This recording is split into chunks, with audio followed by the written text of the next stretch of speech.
A Bélgica teve 88 minutos para resistir à Espanha e durante grande parte daquela noite em Los Angeles pareceu realmente capaz de o conseguir. Depois, um cabeceamento desviou num ombro, roçou um braço e perdeu-se no vazio, sem apito, sem revisão, sem pênalti. O que se seguiu não foi apenas uma eliminação nos quartos de final.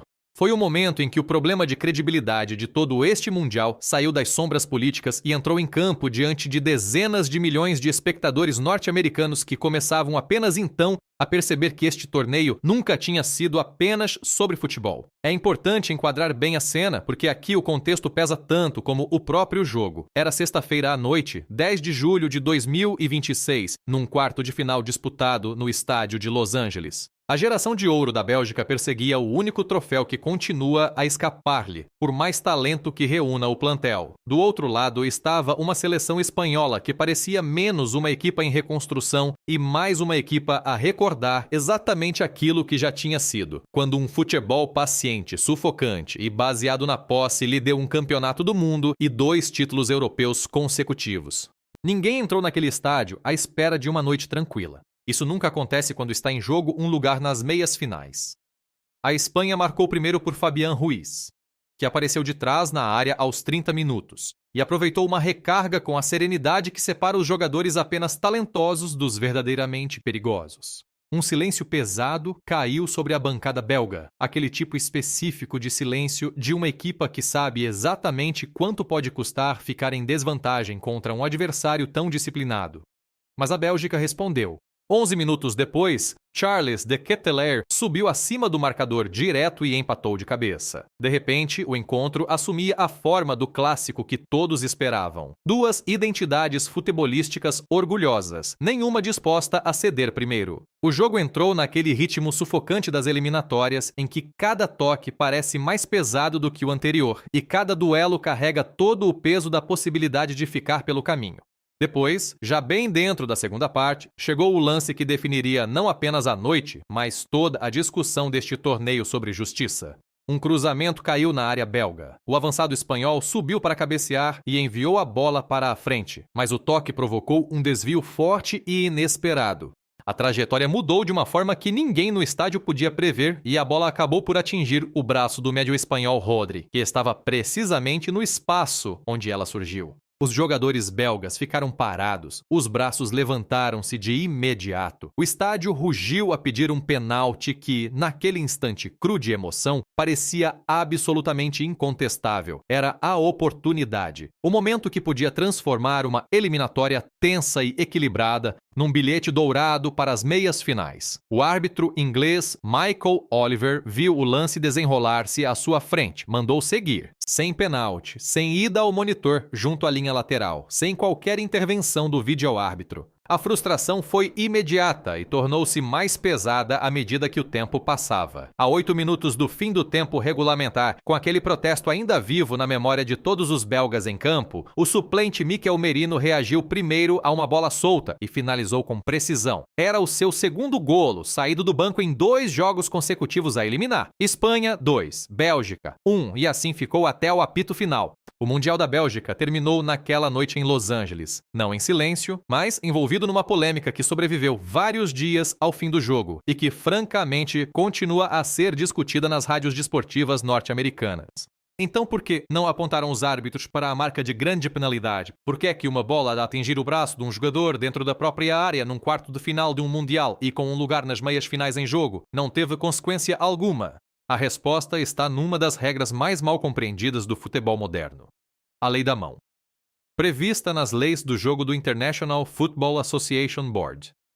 Muitos adeptos partem do princípio de que qualquer contato entre a bola e a mão ou o braço dentro da área deve ser punido automaticamente. Não é assim, e este lance tornou-se o exemplo perfeito da razão pela qual a regra está redigida desta forma. Não existe infração de mão quando a bola atinge o braço ou a mão de um jogador imediatamente depois de ter sido jogada ou desviada por um dos seus próprios colegas. Essa cláusula existe precisamente para situações como esta, nas quais um defesa não tem qualquer possibilidade realista de evitar o contato, porque a direção final da bola foi definida uma fração de segundo antes pelo toque de outra pessoa e não por uma ação que ele tenha escolhido executar. Neste caso, a sequência era inequívoca quando vista imagem a imagem. O avançado espanhol cabeceou a bola. Ela sofreu um desvio e mudou de trajetória de forma súbita e imprevisível. Depois, atingiu o braço de Rodri antes de ele ter tempo real para reagir ou alterar a posição do corpo. Pela letra da lei, esta sequência não constitui infração. Por mais intensos que fossem os protestos e por mais desesperadamente que a Bélgica quisesse ouvir o apito, um conhecido formador de árbitros sueco e árbitro no ativo, responsável por um canal dedicado a analisar decisões polêmicas, com base no texto real das leis do jogo, explicou este raciocínio poucas horas depois do apito final. A análise concentrou-se em 2 pormenores decisivos. O desvio num colega de equipa reiniciava por completo a avaliação jurídica do lance segundo a lei da mão e o braço de Rodri estava numa posição natural, sem ter sido levantado ou estendido de propósito para bloquear a bola. Em conjunto, estes 2 factos significavam que, de acordo com a regra escrita, a equipa de arbitragem decidiu corretamente ao não assinalar penalti, mesmo que todos os instintos dentro daquele estádio cheio gritassem o contrário.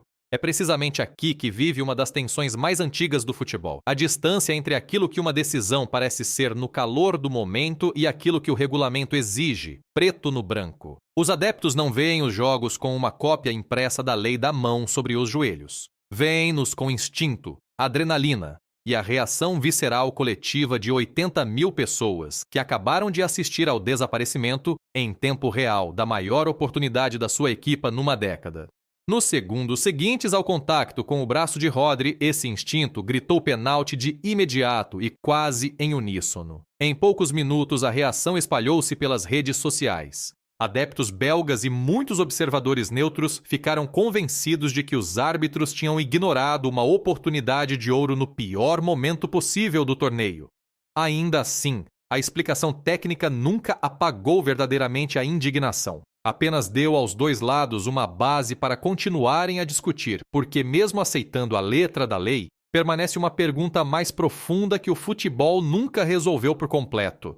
Deve uma regra tão técnica, dependente de ângulos de desvio, avaliados imagem a imagem e medidos em frações de segundo, fazer a diferença entre chegar a uma meia-final do Mundial e regressar a casa? Vale a pena olhar para o quadro tático construído até esse momento. A Bélgica tinha igualado a Espanha fase após fase no meio-campo durante grande parte da noite. O habitual controlo da posse espanhol, marca da identidade da seleção há mais de uma década, foi neutralizado durante longos períodos por uma estrutura defensiva belga disciplinada, que recusou abrir-se por mais que a bola circulasse à sua volta. A Espanha não dominou do princípio ao fim. Foi uma verdadeira batalha a eliminar, decidida pelas margens mais pequenas. Foi por isso que o lance da mão ganhou tanto peso emocional. Num jogo tão equilibrado, não havia margem para absorver um erro real ou percebido. Cada decisão foi ampliada porque o resultado não deixava espaço para falhas. Depois veio a forma como surgiu o golo da vitória. Mikel Merino tinha entrado precisamente para momentos deste gênero.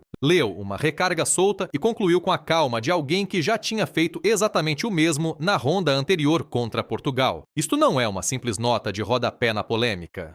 É um padrão tático que merece ser observado por si próprio. A equipa técnica espanhola construiu um banco capaz de decidir jogos no último terço e, pela segunda eliminatória consecutiva, o plano funcionou exatamente como previsto, independentemente da discussão sobre a mão. O golo decisivo da Espanha resultou de preparação e profundidade do plantel, não apenas de sorte. Esta é a parte da história que costuma perder-se no ruído em torno de uma decisão arbitral controversa. A Bélgica não perdeu apenas por causa de um lance. Perdeu porque a Espanha tinha uma resposta à espera no banco e porque os belgas, apesar de toda a qualidade demonstrada nas rondas anteriores, ficaram sem respostas próprias nos últimos 10 minutos do tempo regulamentar. Mas tente-se explicar isso a uma massa adepta que, às 2 da manhã, ainda revia o incidente de Rodri imagem a imagem, enquanto meses de esperança e preparação desabavam num único cabeceamento desviado.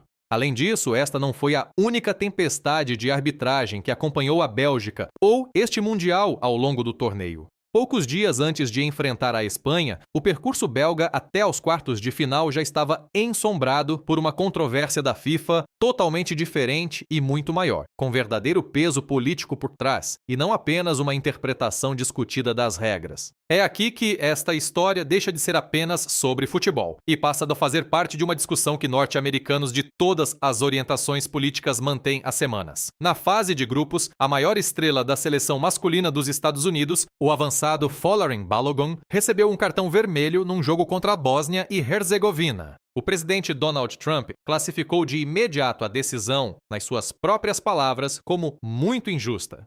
Em vez de deixar o processo disciplinar normal decorrer discretamente, como aconteceu com todas as suspensões mundialistas da era moderna, o presidente telefonou pessoalmente ao presidente da FIFA, Gianni Infantino, e pediu-lhe que a suspensão fosse revista. Dias depois, os órgãos judiciais independentes da FIFA anularam por completo o castigo, permitindo que Balogun regressasse ao campo no jogo seguinte dos Estados Unidos. A FIFA insistiu publicamente que a reversão resultara de um processo jurídico de rotina, sem qualquer pressão externa. Infantino afirmou de forma categórica que era assim que a FIFA funcionava e que esse era um princípio que sempre defenderia. No entanto, para a maioria dos observadores, era impossível separar o desfecho do momento em que ocorreu, imediatamente depois de uma chamada presidencial.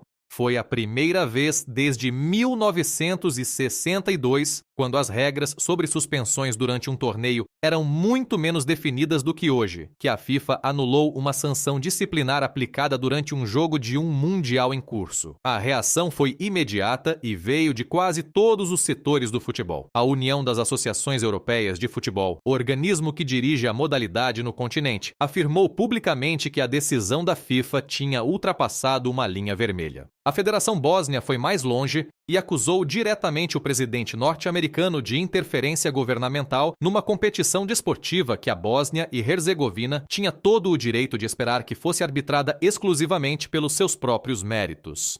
Treinadores e dirigentes de federações nacionais de todo o mundo juntaram as suas críticas nos dias seguintes. O próprio Infantino enfrenta agora uma queixa formal perante o Comitê de Ética da FIFA, acusado de violar as alegadas regras de neutralidade política da organização depois de ter entregue ao presidente Trump, em dezembro, um prêmio da paz da FIFA criado à pressa, distinção de que ninguém no futebol tinha ouvido falar antes da cerimônia e que os críticos classificaram de imediato como uma encenação política transparente disfarçada de desporto. Por ironia, a Bélgica acabou por sofrer parte das consequências dessa mesma polêmica poucos dias antes do encontro com a Espanha. A seleção belga impôs aos Estados Unidos uma humilhante derrota por 4-1 na fase de grupos e, em vez de deixar o momento passar em silêncio, vários jogadores celebraram no relvado imitando os já famosos passos de dança do presidente Trump. Depois publicaram na internet uma mensagem incisiva de 2 palavras: anulem isto. Foi uma pequena e afiada peça de teatro de balneário, mas revelou algo real sobre a forma como os próprios jogadores deste Mundial sentem a sombra política que paira sobre o seu desporto neste verão. Quando o braço de Rodri tocou aquela bola em queda em Los Angeles, toda a campanha belga já estava presa à mesma grande questão que pairava sobre a competição. Podia confiar-se realmente na arbitragem deste Mundial para aplicar as próprias regras com coerência, jogo após jogo e momento após momento, independentemente da bandeira ou da chamada telefônica envolvida? Essa pergunta não tem uma resposta limpa ou satisfatória, e é precisamente por isso que o incidente da mão se recusou a desaparecer discretamente nos registros, como acontece com a maioria das decisões contestadas. A explicação técnica era sólida nos seus próprios termos. Aplicada corretamente e em coerência com o critério seguido durante o torneio, a regra dizia que não havia penalti.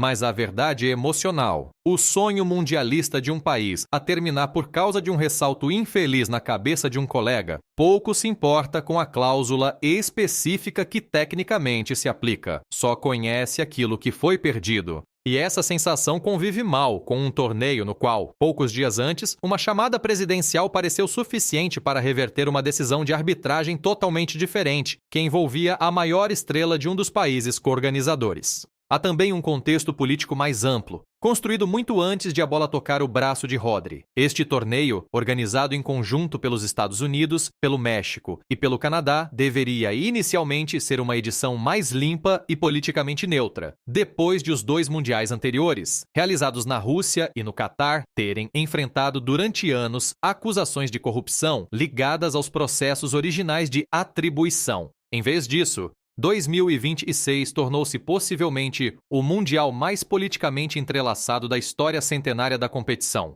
Infantino tem sido alvo de críticas constantes por aquilo que os comentadores descrevem cada vez mais como uma relação desconfortavelmente próxima com o presidente norte-americano. Essa proximidade incluiu a cerimônia do recém-inventado Prêmio da Paz da FIFA, aparições públicas de Infantino com artigos favoráveis a Trump e a sua presença num conselho consultivo presidencial chamado Conselho da Paz. Organizações de direitos humanos alertaram também para ações de fiscalização migratória dirigidas a comunidades específicas de imigrantes nas cidades anfitriãs durante o torneio. Chamaram ainda a atenção para um árbitro somali a quem foi recusada a entrada nos Estados Unidos, apesar de possuir um visto válido poucas semanas antes do início da prova, uma decisão que a FIFA nunca contestou publicamente, embora dirija um evento explicitamente construído em torno da inclusão global. Nada desse ruído político decidiu o ressalto real da bola em Los Angeles. A lei da mão é a lei da mão. E segundo todos os critérios técnicos, o árbitro inglês Michael Oliver aplicou-a exatamente como está escrita.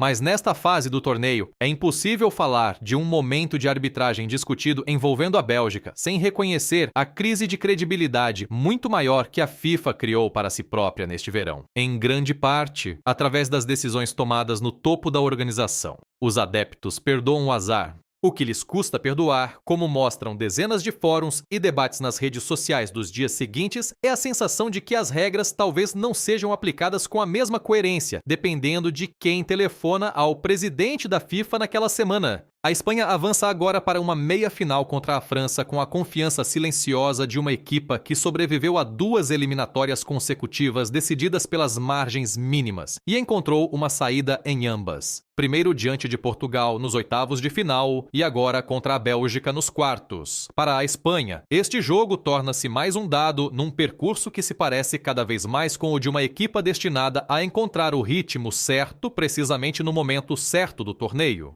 Continua à procura apenas do segundo título mundial da sua história, depois do triunfo de 2010. Para a Bélgica, significa algo completamente diferente. Mais um capítulo na longa e dolorosa procura de um troféu por parte de uma geração de ouro que continua a descobrir novas e agonizantes formas de o ver ficar fora do alcance. Não por falta de qualidade em campo, nem por falta de coragem no esforço final, mas por um desvio infeliz na cabeça de um colega. Uma regra que a maioria dos adeptos ocasionais nunca compreendeu por inteiro, e um árbitro cuja única tarefa naquele instante era aplicá-la exatamente como aparece no papel, apesar da política, da pressão e das chamadas presidenciais. Talvez essa seja a lição desconfortável escondida em toda esta controvérsia, uma lição que vai muito além de um cabeceamento desviado em Los Angeles. O futebol passou anos e gastou incontáveis milhões de dólares a construir sistemas destinados especificamente a eliminar a dúvida dos maiores momentos.